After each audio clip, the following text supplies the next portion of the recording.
the predictions that our Prophet ﷺ predicted as well is the increase of natural calamities and especially of earthquakes. Kathratu zalazil. Earthquakes would be on the rise.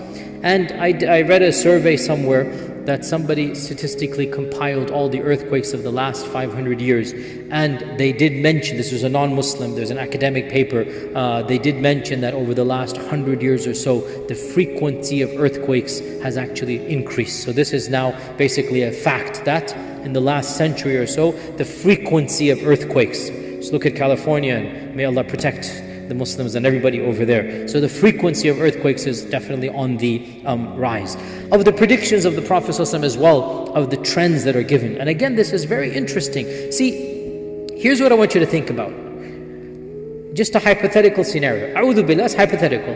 Imagine a false prophet, a charlatan in the middle, of nowhere 1,500 years ago. And imagine if he had to make predictions. What I'm trying to say, it's impossible that what we are reading would have been predicted by a false prophet.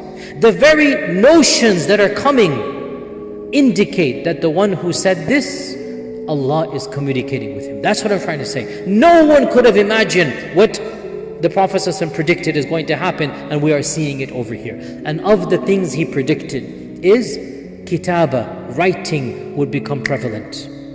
Writing would become prevalent. Literacy rates. Once again, who could have predicted? When the Quran was revealed in Mecca, the city of Mecca probably had around 2,000, 1,500 people, 2,000 people in it. Of those 1,500, 2,000, probably less than a dozen could read and write. That's like what? 1%. 1%. And our Prophet ﷺ predicted, Inna min alamat as-sa'a, of the signs of Judgment Day, is KITABA will be prevalent. Remember, most of the Sahaba could not read and write because that was their society.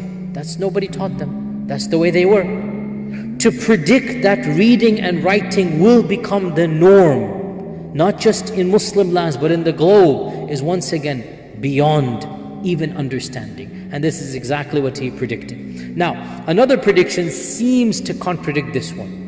And that's the hadith in Sahih Bukhari. The hadith of KITABA is in Muslim Imam Ahmad. Sahih Bukhari mentions another prediction. That one of the signs of the end of times is that ignorance will prevail.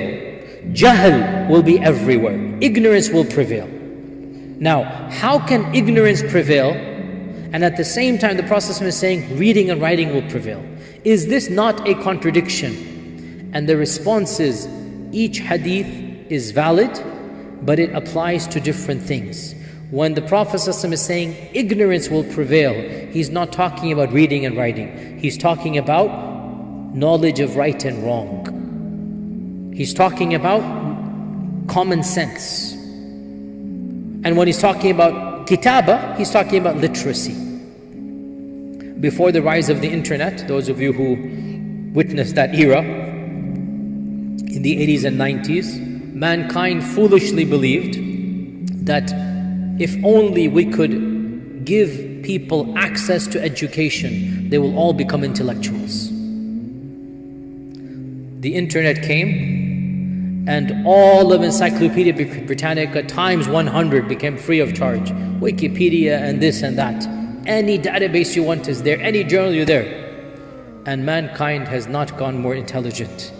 It has even taken a nosedive beyond that. This is what our Prophet ﷺ is saying. KITABA will increase, Jahala will also increase. It's not a contradiction.